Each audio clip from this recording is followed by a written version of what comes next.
After rain, a small puddle holds more than reflected sky.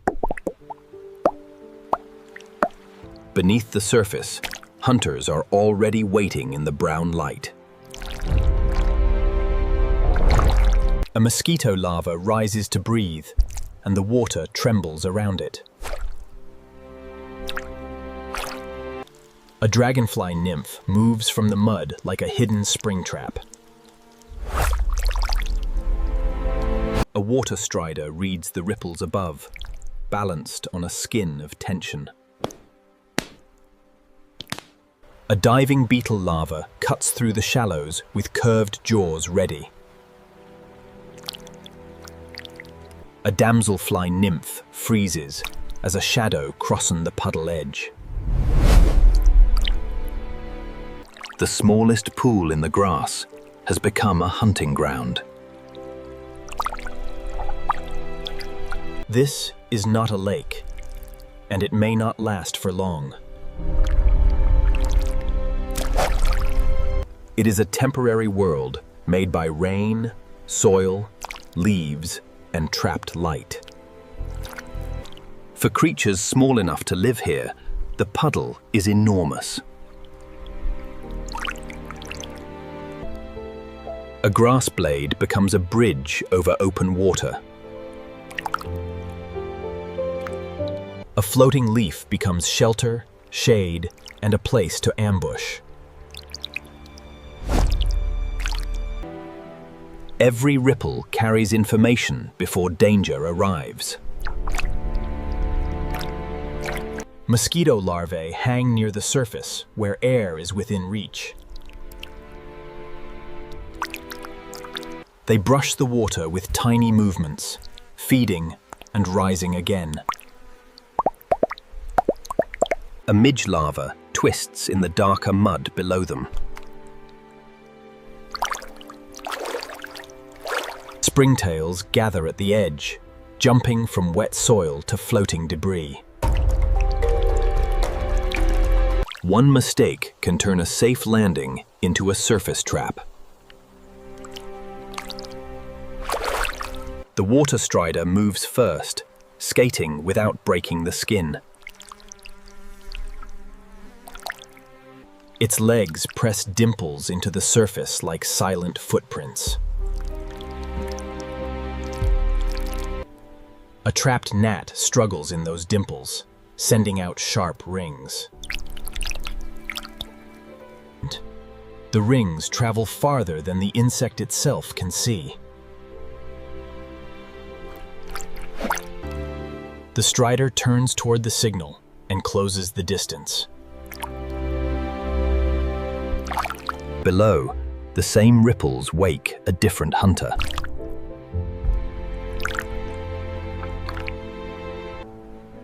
A dragonfly nymph lifts from the mud with slow, deliberate legs.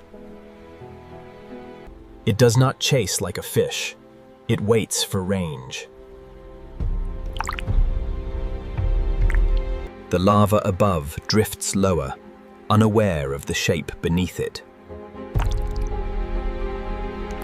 Mud dust rises as the nymph shifts its body forward. The strike is sudden, then the water goes still again.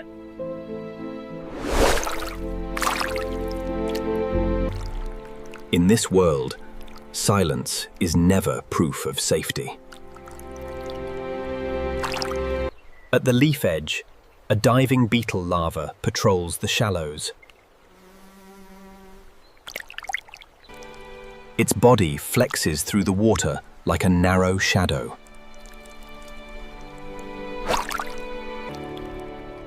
Tiny crustaceans flick away before it reaches them. A copepod jumps so fast, it disappears from one frame to the next. The beetle larva misses and turns toward a darker channel.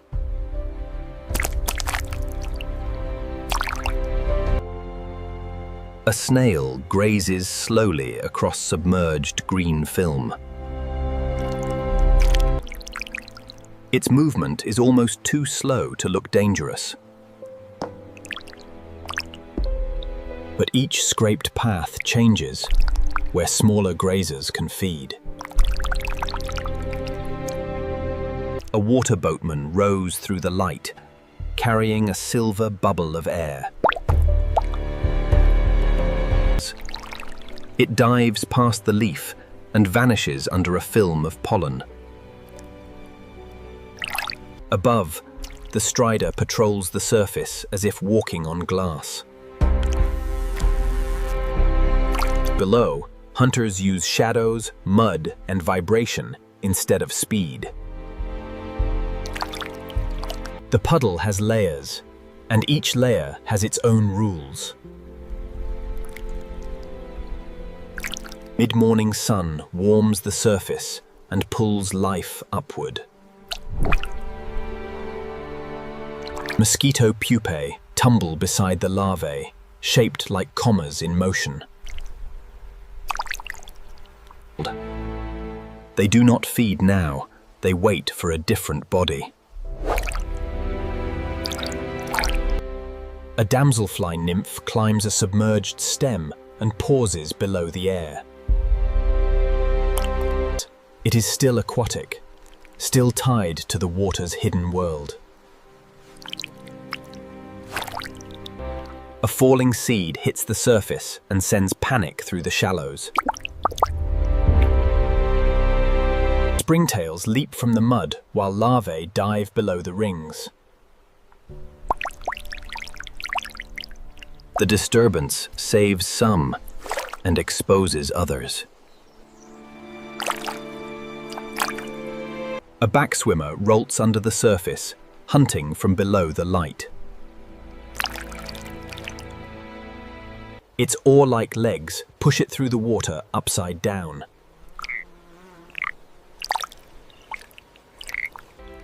A mosquito larva drops too late and crosses the wrong open space. The attack is brief, hidden by ripples, and the film moves on. Natural hunting here is fast because the puddle gives little room.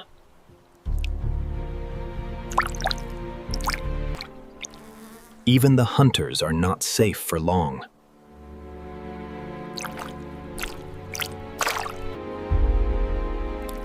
A young frog shadow settles near the muddy edge. Everything small pauses before the shadow becomes movement. The frog does not need to enter the water to change the whole scene. Ripples from its toe push larvae away from the air they need. A dragonfly nymph retreats into dead leaves under the surface. A beetle larva wedges beneath a drowned grass stem. The water strider shifts to the far side of the reflected sky. The puddle reorganizes around one quiet threat.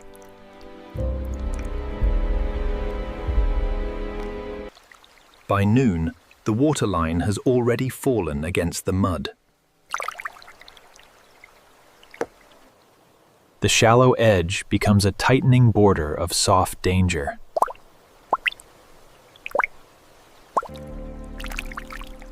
Some larvae follow the deepest stain of water toward the center.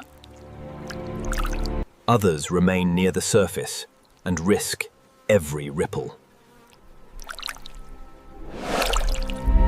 A small ant reaches the edge and tests the water with its antennae. The surface holds for a moment, then pulls at its legs. Springtails launch around it like sparks from the mud.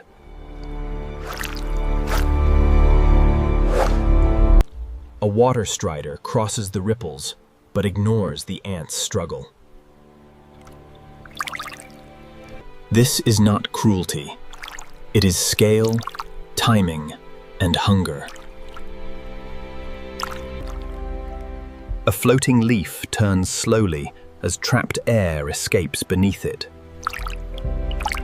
Under that leaf, a damselfly nymph uses the shade as cover.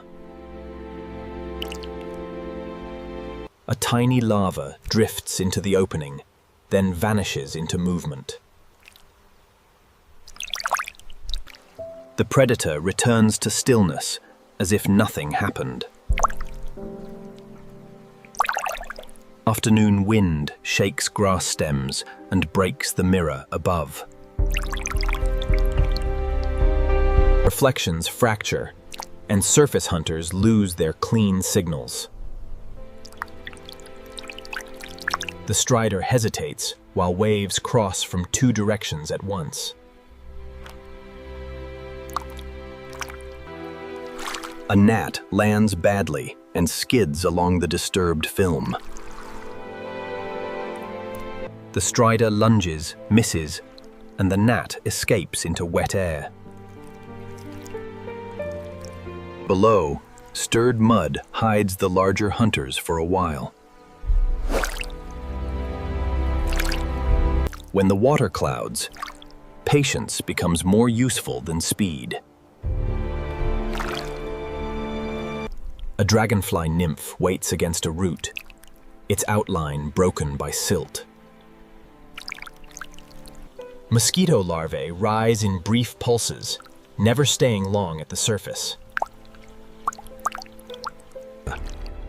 A diving beetle adult breaks the water like a dark oval stone. It carries air beneath its body and disappears under the leaf shade. The puddle is shrinking, but the traffic inside it is increasing. Creatures from the wet grass enter as the ground dries around them. A cricket nymph stops at the edge and drinks without stepping in.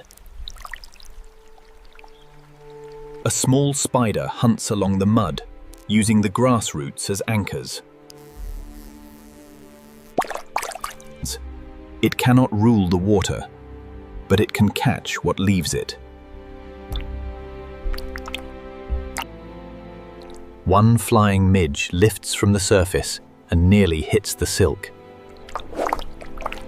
The escape turns the air above the puddle into another battlefield.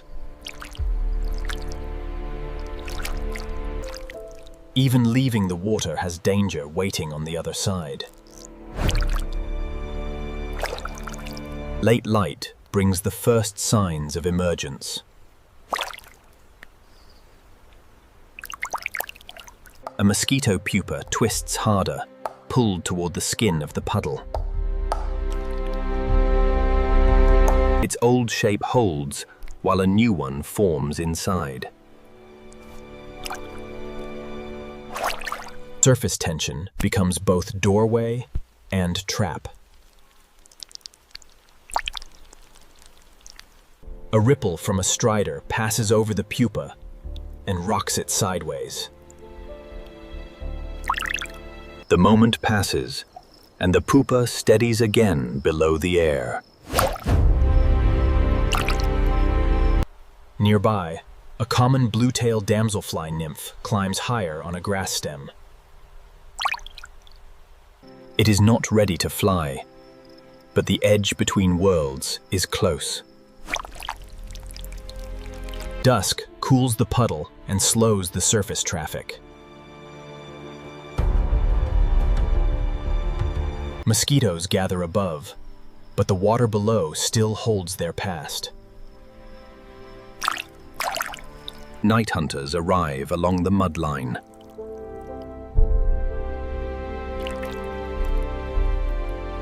A rove beetle slips between roots, searching the wet edge. A moth touches the reflection and pulls away before the film catches it. The water strider becomes a dark cross on the dim surface. Below, the dragonfly nymph moves again through the cold mud. The puddle is smaller now, but its dangers are closer together. By final dawn, the waterline has fallen another finger width. Some creatures have fed, some have escaped, and some have changed the path of others. The puddle will dry, but it will not vanish from the forest. Its larvae will fly, its hunters will move, and its nutrients will sink into soil. What looked like leftover rain was a whole world passing through time. And in the next storm, the hunting ground will open again.